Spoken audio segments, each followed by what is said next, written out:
जो स्टार्ट करेंगे stationary wave जिसको अपने स्टैंडिंग वेव कहेंगे। यहाँ पे एन वी लेमडा है, N one V one lambda है, नेचर सेम होगा। स्टेशनरी वेव होगा बच्चों, एंटी नोड नोड होता है, एंटी नोड नोड होता है। एंटी नोड 2a होगा, नोड 0 होगा। V max A omega different होता है। नोड नोड एंटी नोड के बीच का जो डिफरेंस होता है लेमडा बाई 2 होता है, और anti node node node anti node के बीच का जो फेज डिफरेंस होता है वो lambda by path difference lambda by 4 होगा। सभी पार्टिकल एक्सिक्यूट करेंगे सिस्टम सेम टाइम पीरियड होगा, फ्रीक्वेंसी होगा, लेकिन डिफरेंट एम्पलीट्यूड होगा। यहाँ पे एम्पलीट्यूड फंक्शन ऑफ पोजीशन होगा। सभी पार्टिकल्स रीच पहुंच करेंगे एक्सट्रीम पोजीशन पे साइमल्टेनियसली, और ये डिफरेंट होंगे डिफरेंट पार्टिकल्स के लिए। सभी पार्टिकल रीच करेंगे मीन पोजीशन पे साइमल्टेनियसली, और ये स्ट्रेट लाइन होगा और 2 टाइम्स होगा इन वन साइकिल। पोजीशन जहाँ पे एम्पलीट्यूड ऑफ वाइब्रेशन मैक्सिमम है वो एंटी नोड है, जहाँ मिनिमम है नोड है। सभी particle between two successive node vibrate करेगा सेम फेज में, but either side of node vibrate करेगा अपोजिट फेज में। Due to node formation energy कोई भी ट्रांसफर नहीं होता, लूप पैटर्न नहीं प्रोपेगेट करेगा, और जो स्पीड होगा वेव का वो 0 होगा। कुछ एक्स्ट्रा पॉइंट्स है जो कि केवल लॉन्गिट्यूडनल स्टेशनरी वेव्स के लिए कि जो change in pressure change in density है मैक्सिमम होगा नोड पोजीशन में, मिनिमम होगा एंटी नोड पोजीशन पे। स्ट्रेन मैक्सिमम होगा नोड पोजीशन में, मिनिमम होगा एंटी नोड पोजीशन पे। Stress directly proportional to strain होगा, delta p directly proportional to strain होगा। डिस्प्लेसमेंट नोड को अपन प्रेशर एंटी नोड या डिस्प्लेसमेंट एंटी नोड या प्रेशर नोड पोजीशन कहेंगे बच्चों। प्रेशर वेव और डिस्प्लेसमेंट वेव का जो फेज डिफरेंस होगा वो 5/2 रेडियन होगा। रिफ्लेक्शन ऑफ वेव में result reflection free in reflection होगा, a sin omega t minus x, a sin omega t minus kx है। रिजल्ट इन रिफ्लेक्शन होगा बच्चों, तो यहाँ पे minus a sin omega t plus kx हो जाएगा, मतलब a sin omega t plus kx plus pi pi होगा due to action reaction force. ठीक है बच्चों, मतलब एम्पलीट्यूड के आगे नेगेटिव साइन हो जाएगा और अंदर वाला माइनस प्लस में कन्वर्ट हो जाएगा। ठीक है, रेयरर है डेंसर है, डेंसर है रेयरर है। और बच्चों यहाँ पे बात करो फ्री रिफ्लेक्शन में, तो फ्री रिफ्लेक्शन में क्या होगा कि a sin omega t plus kx केवल अंदर वाला बदलेगा due to inertia of motion of wave होगा। पार्टली फ्रीड बनेगा, डेंसर से रेयर जाएंगे तो पार्टली फ्रीड बनेगा, रेयर से डेंसर जाओगे तो पार्टली रिजिड इंड बनेगा। अब लॉन्गिट्यूडनल वेव में रिजिड इंड है, कंप्रेशन हो कंप्रेशन कंप्रेशन रेयर फ्रैक्शन होगा तो सेम फेज में होगा। फ्री इंड में कंप्रेशन रेयर फ्रैक्शन या रेयर फ्रैक्शन कंप्रेशन होगा तो अपोजिट फेज में होगा। यहाँ पे ओपन है तो ये बिहेव करेगा फ्री इंड, क्लोज है तो बिहेव करेगा रिजिड इंड की तरह। बच्चों a sin omega t minus kx है, रिजिड इंड है a sin omega t plus kx, a sin omega t plus kx है, cos भी हो सकता है। यहाँ से जो इक्वेशन आएगा स्टैंडिंग वेव का minus 2a sin kx cos omega t होगा। माइनस 2a sin x क्या है, एम्पलीट्यूड है। ठीक है, अगर बच्चों sin kx या cos kx है तो sine type of progressive wave है, यदि साइन साइन cos cos है तो हमारा cos type of progressive wave है।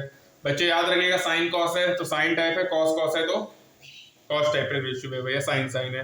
रिजिड इंड में नोड बनेगा बच्चों, फ्री इंड में एंटी नोड बनेगा। यहाँ पे x0 एम्पलीट्यूड 0 है, नोड है, रिजिड इंड है, साइन kx है। x0 है, एम्पलीट्यूड 2 है, एंटी नोड है, फ्री इंड है, cos kx है। अब जो यहाँ पे स्टैंडिंग वेव है, इक्वेशन दिया है 2a है, यहाँ से रिलेट किया, sine type of progressive wave है, cos साइन है, cos x मतलब फ्री इंड है बच्चों, a sin omega t minus kx 2 pi sin 4 pi t minus pi by 3x होगा, y reflected a sin omega t plus kx होगा बच्चों। ठीक है, यहाँ पे देखो ax 5 cos pi by 3 हो गया, 0 है, नोड पोजीशन है, 2a 5 है, नोड 0 होगा। दो सक्सेसिव नोड क्या होगा, pi by 3 2 pi by lambda, lambda by 2 3 centimetre होगा। एक लूप मतलब क्या होता है बच्चों, नोड से नोड के बीच का डिस्टेंस वन लूप होता है जो कि लैम्डा by 2 होगा। वन लूप मतलब नोड से नोड के बीच का distance. Number of loop 12 by 3 4 होगा। पोजीशन ऑफ नोड्स और एंटी नोड पूछा है बच्चों, anti node 0 lambda by 2 lambda 3 lambda by 2, 0 3 6 9 lambda by 4 3 lambda by 4 1.5 4.5 7.5। Speed of component wave की बात करेंगे तो कंपोनेंट स्टेशनरी वेव होगा बच्चों, प्रोग्रेसिव वेव होता है, इंसिडेंट वेव रिफ्लेक्टेड वेव होगा, वेलोसिटी ओमेगा बाई के होगा। लेकिन बच्चों जो स्टेशनरी वेव होगा वो हमारा 0 होता है, क्योंकि बच्चों जो हमारा स्टैंडिंग वेव होता है वो कहीं ना कहीं प्रोग्रेसिव वेव से मिलकर बना होता है। ठीक है, a sin omega kx minus omega t हो गया बच्चों, y reflected a sin kx plus omega t हो गया। अब एप्लीकेशंस की बात करेंगे, एक लॉन्गिट्यूडनल होता है, एक ट्रांसवर्स होता है। लॉन्गिट्यूडनल में organ pipe resonance tube experiment है, ट्रांसवर्स में है सोनोमीटर वायर और सोनोमीटर एक्सपेरिमेंट है। 40 hertz 60 hertz 80 hertz 100 120 hertz fundamental frequency है, फंडामेंटल टोन है या फर्स्ट हार्मोनिक है बच्चों। 60 हर्ट्ज क्या है, फर्स्ट ओटी नहीं है, नो हार्मोनिक है। सेकंड ओटी है बच्चों, सेकंड हार्मोनिक है। थर्ड ओटी है लेकिन सेकंड हार्मोनिक नहीं है। फोर्थ ओटी है लेकिन थर्ड हार्मोनिक है बच्चों। ऑर्गन पाइप सीओपी होगा, ओपी होगा, ड्राइवर डिवेन होगा, क्लोज्ड और रिजिड इंड होगा। इसका होगा विस्टल होगा, ओपी का एग्जांपल होगा फ्लूट। ओपी होगा v/2l होगा, v/2l होगा, first overtone second harmonic, fundamental frequency first harmonic. Organ pipe है, सीओपी है, ओओपी है। फ्रीक्वेंसी रेशियो 1:3:5:7 होगा, सीओपी में ओटी फ्रीक्वेंसी रेशियो 3:5:7 होगा, केवल ऑड हार्मोनिक्स होगा। फर्स्ट हार्मोनिक ओवरटोन होगा 3v/4l, सेकंड होगा 5v/4l, जनरल जो होगा 2m+1v/4l या 2m+1 हार्मोनिक।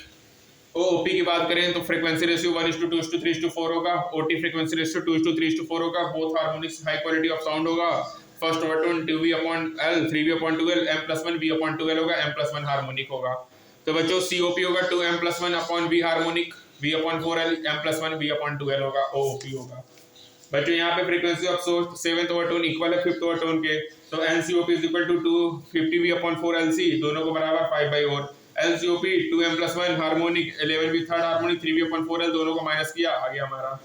फ्रीक्वेंसी है बच्चों सीओपी है हाफ कर दिया, तो यहाँ से एन डैश आ गया 1000 हर्ट्ज।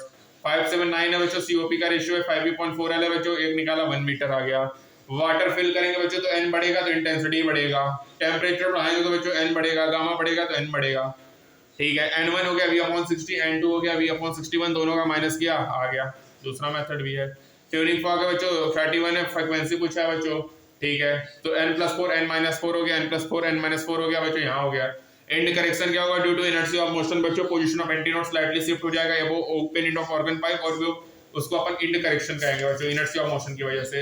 इंड करेक्शन हो गया बच्चों सीओपी में λ/4 l+c होगा, λ=4 l+p होगा, लैम्डा इंक्रीज होगा, v/4 l+p होगा, फ्रीक्वेंसी डिक्रीज होगा, λ=2 l+2e होगा, n v/2 l+2e होगा, e directly proportional to r होगा, e 0.6 r होगा, e 0.3 d होगा। फ्रीक्वेंसी नैरो पाइप का ग्रेटर होगा वाइडर पाइप से। रेजोनेंस ट्यूब एक्सपेरिमेंट होता है, रेजोनेंस कांसेप्ट होगा, यूज होगा, find speed wavelength of sound, end correction निकालेगा। रेजोनेंस ट्यूब है वेरिएबल लेंथ सीओपी है, ड्रिवन बॉडी है बच्चों, L1 है λ/4 L1+e होगा, 3 λ/4 L2+e होगा, λ=2 L2 - N1 होगा। वेलोसिटी फ्रीक्वेंसी होगा 2n L2 - L1 होगा, e होगा L2 - 3 L1/2 होगा। यदि e 0 है तो L2 = 3 L1 होगा, e नॉट 0 है तो L2 > 3 L1 होगा। यहाँ पे देखो लैम्डा निकाला, फर्स्ट रेजोनेंस λ/4, सेकंड रेजोनेंस 3 λ/4। ठीक है, मैक्सिमम लेवल आ गया, मिनिमम लेवल आ गया। ट्रांसलेट स्टेशनरी वेव की बात करेंगे, सोनोमीटर वायर होता है बच्चों, n1 v/λ1 v/12 1/12 √2/μ fundamental frequency है और फर्स्ट हार्मोनिक है बच्चों। ठीक है, n2 2/12 √2/μ first overtone, second harmonic है। p लूप के लिए plugging distance l/2p, touching distance l/p होगा, λp 2l/p होगा, फ्रीक्वेंसी p/12 √t/μ होगा। फिफ्थ हार्मोन होगा p-1 ओवरटोन होगा, p एंटीनोड होगा, p+1 नोड होगा। नंबर ऑफ लूप 5 है तो length 10 centimetre, xp l/2 xt l/p λ 5 l/2, one loop की लेंथ λ/3 होती है। फ्रीक्वेंसी आ गया, नंबर ऑफ हार्मोनिक p होगा, नंबर ओवरटोन p-1 होगा, 4 ओवरटोन होगा, एंटीनोड 5 होगा, और नोड 6 हो गया। सोनोमीटर वायर है बच्चों, xp दिया है, लेंथ दिया l/2p, यहां से p आया ना, p/12 √2/μ हो गया। रिजल्ट की बात करें तो √t/μ p/12 √2/μ p/12 √t/πr² into ρ लिख लो, p/12 √stress upon ρ, p/12 √gamma strain by ρ, and direct to √t है तो delta n/n/100 1/2 delta t by t into 100 है, अप टू 5% चेंज, मतलब n1/n2 p1/p2 l2/l1 √t1/t2 r1² r2² r1² √2/1 होगा, या p/2 √t/m wire into l होगा बच्चों। ठीक है, n/t है, फ्रीक्वेंसी ऑफ वायर होगा 490 हर्ट्ज और 505 हर्ट्ज होगा। ठीक है, 0.02 हो गया। ट्यूनिंग फॉर्क है बच्चों, n+5 है, n-5 है, 190 और 200 हर्ट्ज होगा। 140 हो गया, सेम फ्रीक्वेंसी है बच्चों। n+5 n-5 हो गया, दोनों बराबर किया, n+5 n-5 आ गया बच्चों। n inverse equal to length है बच्चों, यहाँ से आ गया p/2 √t/μ p+1 √2/μ, दोनों को डिवाइड किया 70 हर्ट्ज हो गया, माइनस कर दिया बच्चों। अब बच्चों यूनिट लाउडनेस की बात करेंगे तो यूनिट डेसिबल होगा, डिपेंड करेगा इंटेंसिटी ऑफ साउंड पे, शेप पे, साइज ऑफ सोर्स पे। एल होता है 10 log 10 I/I0 होगा। I0 क्या होगा, threshold intensity of sound, minimum 10⁻⁻12 वाट पर मीटर स्क्वायर होगा। चेंज इन लाउडनेस L2/L1 होगा, L2/L1 10 log base 10 I2/I1 होगा, या 10 log 10 P2/P1 होगा, या 10 log 10 R1²/R2² होगा बच्चों। ठीक है, I2/I1 P2/P1 या R1²/R2² हो गया। यहाँ पे देखो intensity L = 10 log base 10 I/I0 है बच्चों, यहाँ से अपन I/I0 1000 आ गया बच्चों। मिनिमम इंटेंसिटी दिया है 10⁻⁻12 और इंटेंसिटी इतना है तो कैलकुलेट करना है, तो 10 log 10 P2/P1, ठीक है, I2/I1। बच्चों टेम्पल्स में बेल क्यों लार्ज साइज का होता है, क्योंकि सोर्स बिग होगा तो इंटेंसिटी ज्यादा होगी, और इंटेंसिटी ज्यादा होगी तो लाउडनेस ज्यादा होगी बच्चों।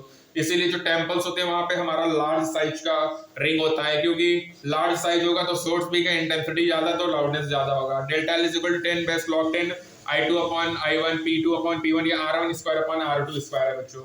ठीक है बच्चों, बोलो बच्चों, मामला क्लियर हुआ? क्लियर हुआ। ठीक है बच्चों, कुछ इंपॉर्टेंट बातें याद रखना। Plugging distance 2l/p, touching distance L by P, lambda P 2L by P, frequency 1 upon P upon 12 under root 2 by mu, fifth hormone P minus 1 overtone P plus 1 node P anti node P plus 1 node. ठीक है बच्चों, P loop के लिए है। बाकी sonometer wire है N V upon lambda 1 V upon 12 under root T by mu। ठीक है बच्चों, E क्या होगा L2 minus 3L1 हो गया, तुमको बता ही दिया। Lambda 4L plus E end correction होता है due to inertia of motion. ठीक है बच्चों, फ्रीक्वेंसी नैरो पाइप का ग्रेटर होना चाहिए किससे बच्चों, वाइडर पाइप से। E directly proportional to R है, E इक्वल टू 0.6 R है, E इक्वल टू 0.3 D है बच्चों। ठीक है, तो समाप्त होता है हमारा नोट्स। अब क्वेश्चन प्रैक्टिस अपन नेक्स्ट टर्म में करेंगे बच्चों, तब तक के लिए स्टे ट्यून्ड। Thank you.